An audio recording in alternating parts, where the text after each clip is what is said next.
Good afternoon, students. In today's lecture, we will discuss about quantum theory of normal Zeeman effect. In last lecture, we have seen classical theory of Zeeman effect. So this normal Zeeman effect can be explained on the basis of classical as well as quantum theory. So in this lecture, we will start quantum theory of normal Zeeman effect. Okay. So here we will consider one diagram.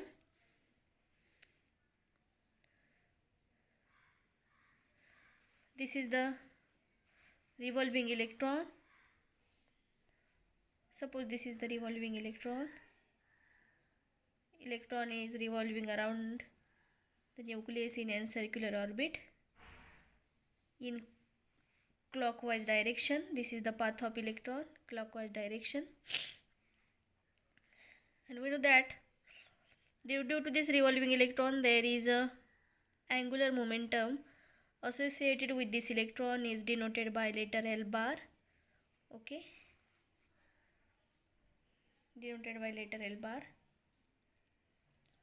And due to this flow of electrons, here electron is revolving, so due to this revolving of electron, there is a current is flowing in the atom. So this direction of current is opposite to the revolving electron, so the direction of this revolving electron is clockwise.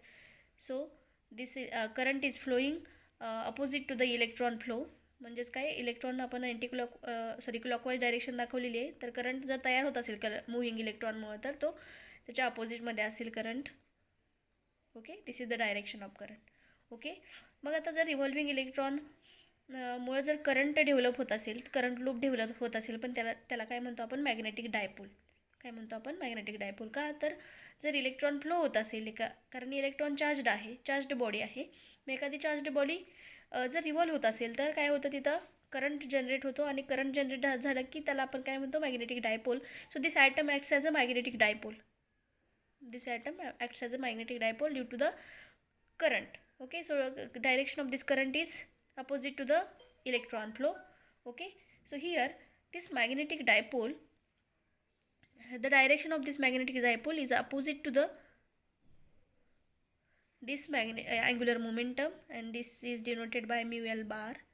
Okay, this is the magnetic dipole, and this is directed always opposite to the direction of angular momentum. So this is the magnetic dipole of the atom.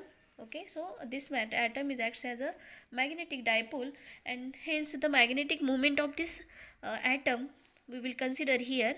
Magnetic moment or magnetic dipole we will consider, and denoted by letter D is mu L bar, associated with the orbital motion of an electron. म्हणजे इलेक्ट्रॉनचे orbital motion म्हणजे काय, electron revolve होते आहे orbit भोवती to the, मग आपण त्याचं काय काढूया, angular momentum. Magnetic moment associated with the orbital motion of electron to the angular momentum.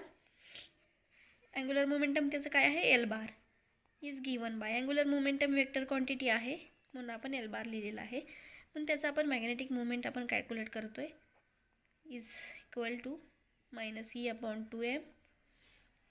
why we have why this is negative sign here, because angular momentum and this magnetic dipole moment is always opposite to each other, that's why we have taken here minus sign. So this will equation 1. Okay, and we will calculate the value of this magnetic dipole. Okay, so in the, I am writing in the form of mu L bar. This equation gives mu L bar is equal to -e/2m into L bar. This is equation 2. Okay, we know that potential energy of a magnetic field. Okay, so here I am writing, we know that potential energy of a magnetic dipole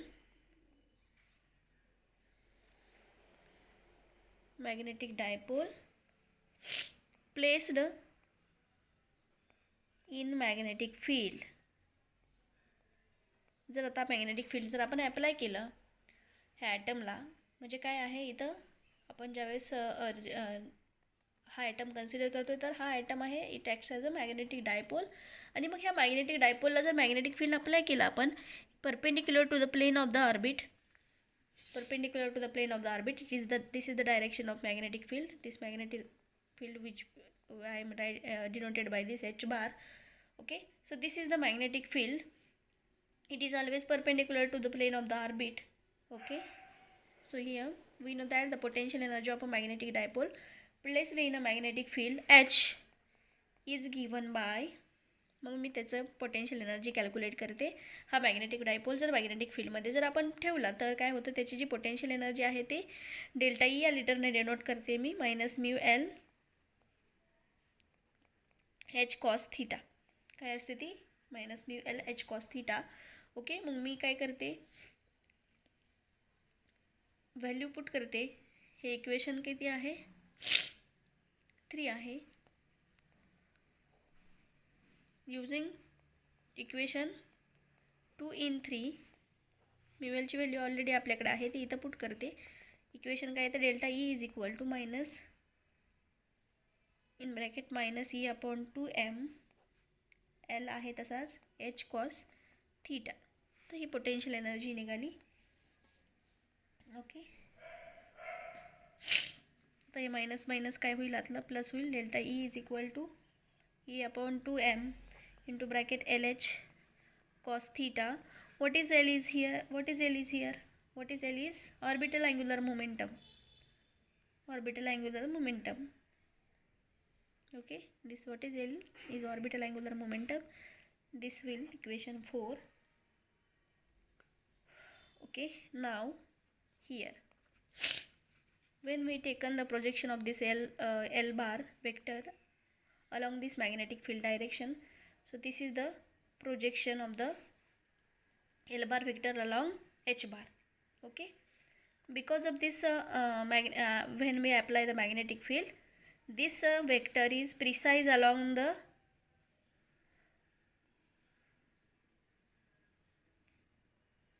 this electron is precise along this, like this. Okay, this electron is precise along this. Okay, after that when we have taken the projection of this L bar vector along the H bar, so this is the projection. Okay, this projection is ml. Okay, this length will be ml, this length, and this length of this L bar vector from this center is L star. Okay, L star, and this is the projection, it will use ml, and this is the length of L vector from this center, this is L star. Okay, when, and this angle between these two is theta. When we calculate the cos theta जर काढायचं असेल तर काय येईल, ml upon L star, आणि मग याच्यावरून आपण mlची व्हॅल्यू कॅल्क्युलेट करू, ती काय येईल, L स्टार कॉस थीटा. काय येईल, L स्टार कॉस थीटा ही व्हॅल्यू येईल. कशाची, mlची व्हॅल्यू येईल. ओके, तर त्यानंतर आपण काय बघूया, इथपर्यंत आपण आलो. पण नाव orbital angular momentum, magnitude of orbital angular momentum is equal to L star into H cross. What is H cross? H upon 2 pi. And what is L star? Orbital quantum number आहे, त्याची value असते under route of L + 1. त्याला काय म्हणतो आपण, orbital angular. आपण last चॅप्टरमध्ये हे बघितलेलं आहे, एल स्टारची व्हॅल्यू किती असते हे आपण बघितलं. एलची व्हॅल्यू असते 0 1 2 3 up to n-1. Okay, so L is a orbital quantum number. Orbital quantum number. This is the magnitude of orbital angular momentum. Okay, so I am putting the value of L here in this equation, and this equation 4 becomes E upon 2m. L ची value काय आहे, L star. H cross ची value काय असते, H upon 2 pi. Okay, H cos theta. Okay, हे equation आलं. आता मी काय करते, डेल्टा ई लिहिते इथं, हे सगळं कंबाईन करते. एल स्टार इकडे याला L star into cos theta असं इक्वेशन लिहिते. E upon 2m H upon 2 pi H L star into cos theta असं इक्वेशन लिहून घेते आणि हे कंबाईन करूया आपण. Delta E is equal to E H upon 4πm into H आणि L star into cos theta. इथं व्हॅल्यू काढलेली आहे मी प्रोजेक्शन घेऊन. ती किती आहे व्हॅल्यू? तर एम एल एवढी व्हॅल्यू आहे. किती आली व्हॅल्यू ही? याच्यावरनं काढलं. कॉस थीटा म्हणजे काय असतं? जर आपण प्रोजेक्शन घेतलं तर ते M L upon L star येईल. प्रोजेक्शन घेते मी इथं या वेक्टरचं अलॉंग द मॅग्नेटिक फील्ड. ते एम एल ते प्रोजेक्शन घेतलं, एम एल आलं आणि इथून या पॉईंटपासून इथली असणारी एल स्टार या वेक्टरची लेंथ असते ती एल स्टार असते आणि मी त्याच्यावरनं एम एलची व्हॅल्यू काढली एल स्टार कॉस थीटा. म्हणून मी L star into cos theta म्हणजे काय पुट करणार मी? M L. Okay. So here this equation is equation number 5. Equation number 5. This value is called as, we will put here mu h. This value is what? Mu h. What is mu h? Is Bohr magneton. We call this Bohr magneton. महत्त्वाचं आहे खूप. मग ह्याच्याऐवजी आपण मी value put करते mu H म्हणजेच काय आहे ते बोहर मॅग्नेटॉन आहे. म्हणून delta E is equal to mu H apostrophe द्यायचा into H into M L. Okay. This is equation is number 6. Okay. So this is the potential energy of that revolving electron. Okay. So when applying magnetic field, the frequency of that revolving electron changes. So we have to calculate this frequency change after and before magnetic field. So we will here we have to calculate the frequency change due to the application of magnetic field. So here this is one energy level and this is another energy level. We say this E0I and this energy is E0F. Okay. But this is in before magnetic field. These energy levels are before magnetic field. Okay. So here at this excited state, electron is here. After the transition, this electron emit energy h nu naught. Okay. Nu naught is a frequency of electron before magnetic field. This electron emit this much energy and goes to the ground state. Okay. So how much energy they will emit? The difference between two energy levels, that is E0I minus E0F. एवढे energy difference आपल्याला मिळतो. According to Bohr's third postulate आपण जे काही energy emit करतो electron ते आपण दाखवतो from finally initial level to तो फायनल लेवल असं ट्रान्झिशन होतं इलेक्ट्रॉनचं. याप्रमाणे आपण दाखवलं. तर ह्या दोन एनर्जी लेवलचा डिफरन्स, एवढी एनर्जी तो इलेक्ट्रॉन काय करतो? इमिट करतो. मग ही जी एनर्जी आपल्याला मिळाली ते बिफोर मॅग्नेटिक फील्ड आहे. तर nu naught means the frequency of that revolving electron before magnetic field. मग ती आपण काढूया. त्यालाच आपण म्हणूया in the absence of magnetic field H nu naught is equal to E0I minus E0F. हे इक्वेशन आपल्याला मिळालं. आधीचं इक्वेशन नंबर किती होतं? हे आपण त्याला 6 म्हटलं होतं. आता आपण त्याला इक्वेशन नंबर 7 म्हणूया. नाव मग आता हे एच न्यू नॉट काढूया आपण. फ्रिक्वेन्सी चेंज आपल्याला काढायचं आहे म्हणून मी या फॉर्ममध्ये इक्वेशन लिहिते. Nu 0 is equal to E0I minus E0F divided by H. Okay. हे इक्वेशन आपल्याला मिळालं. This is the frequency before magnetic field. Okay. This is the frequency of spectral line. Frequency of spectral line before magnetic field म्हणजेच ही original frequency असेल. काय असेल? Original frequency. आता magnetic field apply केलं तर त्या स्पेक्ट्रल लाईनचं स्प्लिटिंग होतं इंटू 3 कंपोनंट्स आणि मग मॅग्नेटिक फील्ड अप्लाय केल्यानंतरची आपण फ्रिक्वेन्सी कॅल्क्युलेट करूया आणि बघूया त्याच्यामध्ये किती चेंज येतो आहे फ्रिक्वेन्सीमध्ये ते कॅल्क्युलेट करूया. आता ही फ्रिक्वेन्सी आपल्याला मिळाली बिफोर मॅग्नेटिक फील्ड आणि मॅग्नेटिक फील्ड अप्लाय केल्यानंतर त्या स्पेक्ट्रल लाईनचं स्प्लिटिंग होतं आणि फ्रिक्वेन्सी चेंज होते. म्हणून आपण कॅल्क्युलेट करूया in presence of magnetic field. In presence of magnetic field, the total energy of that revolving electron E is equal to E0 plus delta E. काय असेल? E0 plus delta E. आता आपण इथं transition बघूयात. After magnetic field ही दुसरी energy level diagram दाखवते. हे E0I E0F असं दाखवलेलं आहे. सॉरी, आता ही एनर्जी लेवल वेगळी दाखवता. ही फक्त EI म्हणू आणि ही फक्त EF म्हणूया. EI आणि EF. ट्रान्झिशन होतं इलेक्ट्रॉनचं. इलेक्ट्रॉन ट्रान्झिशन होतं म्हणजे इलेक्ट्रॉन या स्टेटमधून या स्टेटला जातो आफ्टर इमिशन आणि मग इलेक्ट्रॉन या स्टेटला येईल. मग किती एनर्जी H असेल is equal to EI minus EF. तर ही एनर्जी आपल्याला मिळाली.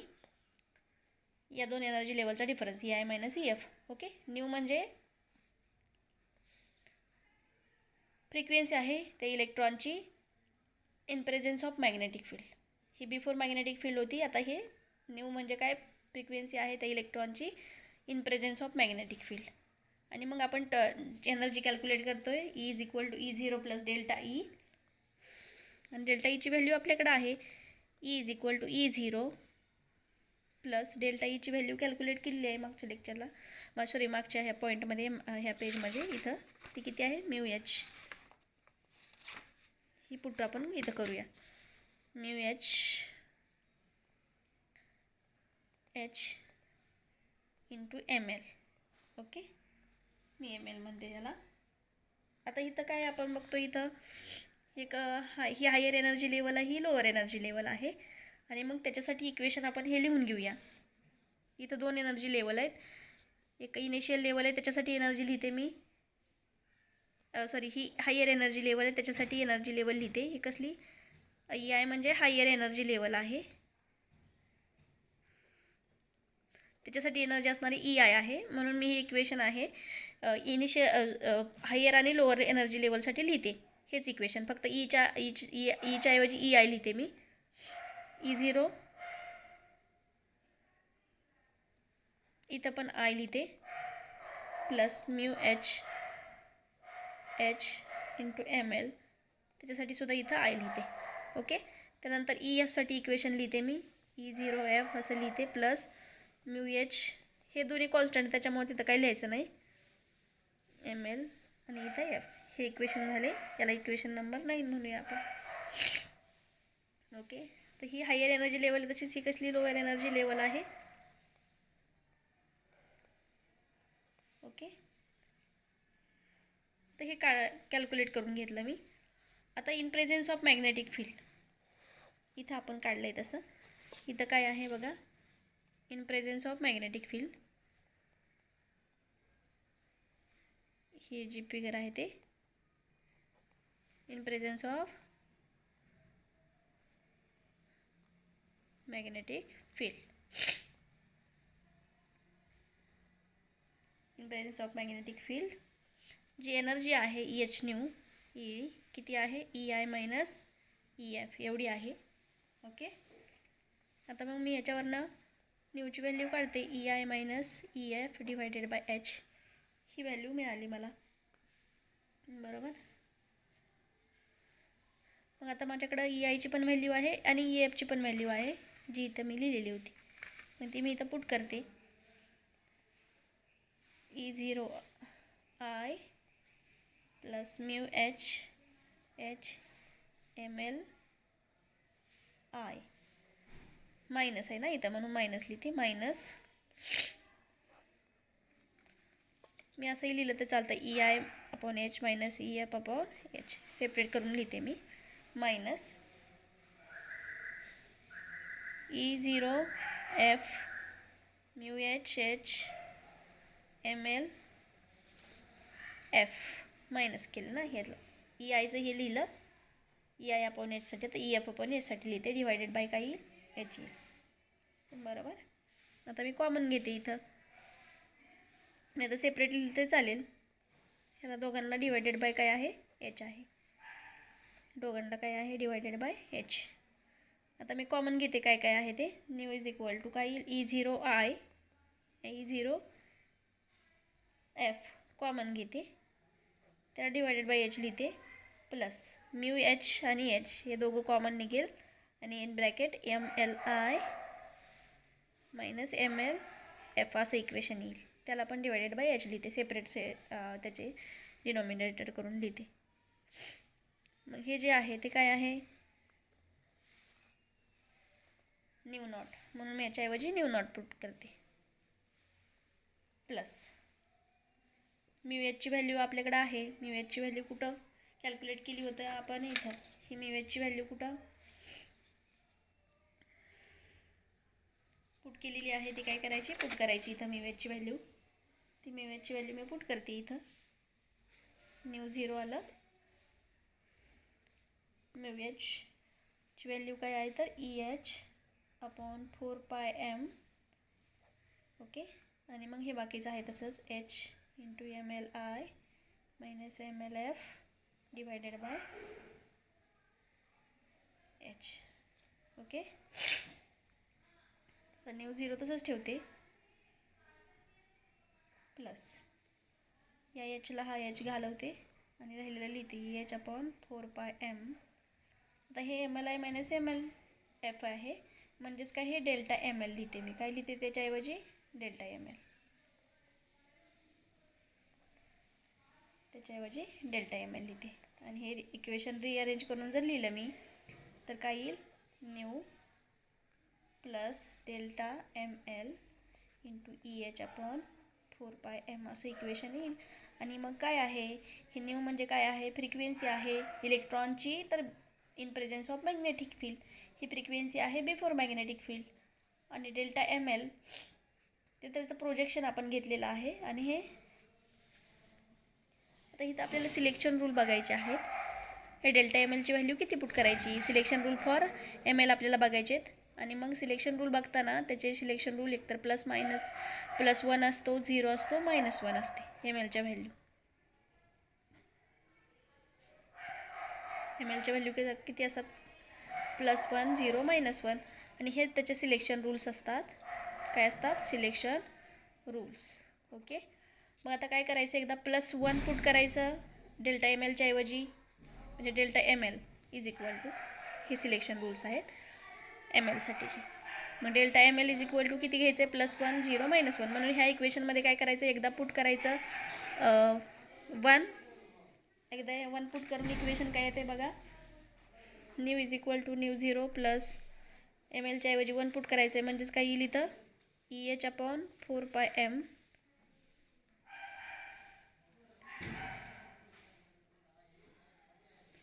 म्हणजेच काय येईल, हे nu is equal to nu naught plus हे म्हणजेच आपण डेल्टा न्यू म्हणून पुट करणार आहे. ओके. डेल्टा न्यू म्हणजे म्हणून पुट करायचं. परत न्यू 2 म्हणजे किती येईल, हे न्यू 1 म्हणूया आपण त्याला. न्यू 2 म्हणजे तिथं 0 पुट करायचं आहे, मग त्याच्याऐवजी न्यू 0 येईल. म्हणजे MLच्या ऐवजी काय एकदा पुट करतो आपण +1. एकदा 0 पुट करायचं, एकदा 1 पुट करायचं. त्याला मी न्यू 1 म्हणते. 1 पुट केल्यानंतर मला हे इक्वेशन मिळालं. न्यू 2 म्हणजे मी 0 पुट करते MLच्या ऐवजी, आणि मग मला न्यू नॉट मिळालं. तसंच न्यू 3 कॅल्क्युलेट करते मी, तिथं मला मिळेल nu naught minus delta nu. असे 3 इक्वेशन्स मला मिळाले, 1 2 3. Okay. So these are the frequencies of that spectral line. मग आता बघा इथं स्पेक्ट्रल लाईनची फ्रिक्वेन्सी आपल्याला मिळाली. स्पेक्ट्रम आपण बघतोय, सिलेक्शन रूल बघितले MLचे 3 व्हॅल्यू आहेत. एकदा प्लस टाकायची, एकदा 0 टाकायची, एकदा -1. मग आपल्याला 3 स्पेक्ट्रल लाईन मिळणार आहेत, बरोबर. म्हणजे सिंगल स्पेक्ट्रल लाईन आहे बिफोर मॅग्नेटिक फील्ड. मग आफ्टर मॅग्नेटिक फील्ड काय होतं, त्या स्प्लिटिंग होतं त्या स्पेक्ट्रल लाईनचं, आणि 3 स्पेक्ट्रल लाईनमध्ये त्याचं कन्वर्जन होतं. आणि मग ह्या 3 स्पेक्ट्रल लाईनच्या फ्रिक्वेन्सीज आपल्याला मिळाल्या. त्याला आपण न्यू 1, न्यू 2 आणि न्यू 3 म्हणतो आहे. आता बघा इथं, जसं मी आधी तुम्हाला सांगितलं होतं नॉर्मल जीवन इफेक्ट म्हणजे काय, तिथं मी सांगितलं होतं की 3 स्पेक्ट्रल लाईन जर आपल्याला मिळत असतील तर त्याची जी एक लाईनची जी फ्रिक्वेन्सी असते ती ओरिजिनलसारखी असते. ओरिजिनलची जेवढी फ्रिक्वेन्सी असते तेवढीच. आता न्यू नॉट आहे, न्यू 2ची फ्रिक्वेन्सी आपल्याला, दुसरी जी स्पेक्ट्रल लाईन आपल्याला मिळाली त्याची फ्रिक्वेन्सी न्यू नॉट आहे. म्हणजेच काय, इथं जी आपण ओरिजिनल फ्रिक्वेन्सी न्यू नॉट वापरली होती तेवढीच या लाईनची आपल्याला फ्रिक्वेन्सी मिळाली. आणि जी दुसरी असते, आता बघा ही स्पेक्ट्रल लाईन आहे बिफोर मॅग्नेटिक फील्ड, आणि आफ्टर मॅग्नेटिक फील्ड तिचं स्प्लिटिंग होत आहे. हिची फ्रिक्वेन्सी न्यू नॉट आहे. त्यातली एकाची फ्रिक्वेन्सी न्यू नॉट असते, एकाची frequency new plus delta nu delta nu असते आणि एकाची frequency new minus delta new असते. म्हणजेच काय, एक जी स्पेक्ट्रल लाईन आहे तिची जी फ्रिक्वेन्सी आहे ती ओरिजिनल जी स्पेक्ट्रल लाईन आहे त्याची एवढीच फ्रिक्वेन्सी आहे. दुसरी जी स्पेक्ट्रल लाईन आहे तिची ओरिजिनलपेक्षा जास्त आहे आणि तिसरी जी आहे तिची ओरिजिनलपेक्षा कमी असं आपल्याला मिळतं आहे. हे जे आपल्याला मिळालं splitting of spectral line after the magnetic field. This spectral line is splitted into 3 component after the application of magnetic field. Okay, तर ही खूप महत्त्वाचं आहे. त्याला आपण quantum theory of normal जीमन effect म्हणतो आहे. एक स्पेक्ट्रल लाईन 3 कंपोनंटमध्ये स्प्लिट होते. जी ओरिजिनल लाईनची फ्रिक्वेन्सी आहे तीच एका लाईनची मिळते इथं, आणि दुसरीची काय, दुसऱ्या 2 लाईन आहेत त्याची एक ओरिजिनलपेक्षा जास्त मिळते आणि तिसरी जी लाईन आहे तिची ओरिजिनलपेक्षा कमी अशी फ्रिक्वेन्सी आपल्याला मिळते. आता बरोबर, आता हे आपण बघितलं. आता इथं मी तुम्हाला सांगते, न्यू म्हणजे आपल्याला माहिती आहे काय असतं, तर C/λ असतं. बरोबर, म्हणून मग मला डी न्यू काढायचं आहे. हे डेल्टा न्यू आहे ते काढायचं आहे मला, म्हणजे डी न्यू मी म्हणते त्याला. ते काढण्यासाठी मला काय करावं लागेल, ते इक्वेशनला डिफरन्शिएट करावं लागेल. आणि मग मला माहिती आहे, मी आधी पण हे झालेलं आहे, 1/λचं डेरिव्हेटिव्ह असतं 1/λ². म्हणून मी हे इक्वेशन लिहिते -C λ² आणि लॅमडाचं इंटिग्रेशन डिफरन्शिएशन d असतं. म्हणून डी न्यू मला मिळालं. आणि ही डी न्यू म्हणजेच काय आहे, चेंज होतं फ्रिक्वेन्सीचा, त्यालाच आपण म्हणतो जीमन शिफ्ट. डी न्यू म्हणजे काय असते, जीमन शिफ्ट. आता जर फ्रिक्वेन्सी चेंज होत असेल after the magnetic field, frequency change होते त्या इलेक्ट्रॉनची. जर फ्रिक्वेन्सी चेंज होत असेल इलेक्ट्रॉनची म्हणजे स्पेक्ट्रल लाईनची फ्रिक्वेन्सी काय होते, चेंज होते आफ्टर द मॅग्नेटिक फील्ड. जर फ्रिक्वेन्सी चेंज होत असेल तर त्याची वेव्हलेंथसुद्धा काय होते, चेंज होते. जसं की आपण क्लासिकल थेरीमध्ये बघितलेलंच आहे, तसंच मी इथं एक्सप्लेन करते. तर हे डी न्यू मी कॅल्क्युलेट करून घेतलं. आता डी न्यू कॅल्क्युलेट केलं म्हणजेच फ्रिक्वेन्सी चेंज झाली. जर फ्रिक्वेन्सी चेंज होत असेल ऑब्वियसली वेव्हलेंथसुद्धा चेंज होणार आहे. म्हणून मी हे जे इक्वेशन आहे ते d फॉर्ममध्ये लिहिते. d λ = -λ²/c डी न्यू असं मला इक्वेशन मिळालं. आणि हे जी d λ आहे ते चेंज इन वेव्हलेंथ आहे. कशामुळे चेंज होते वेव्हलेंथची, तर after the application of magnetic field. जर फ्रिक्वेन्सी चेंज होत असेल तर ऑब्वियसली त्याची वेव्हलेंथसुद्धा चेंज होते. आणि मग ही जी वेव्हलेंथ चेंज इन वेव्हलेंथ काढलेली आहे त्यालाच आपण काय म्हणतो, जीमन शिफ्ट. काय म्हणतो त्याला, जीमन shift. Okay, this is all about the today's lecture. Thank you.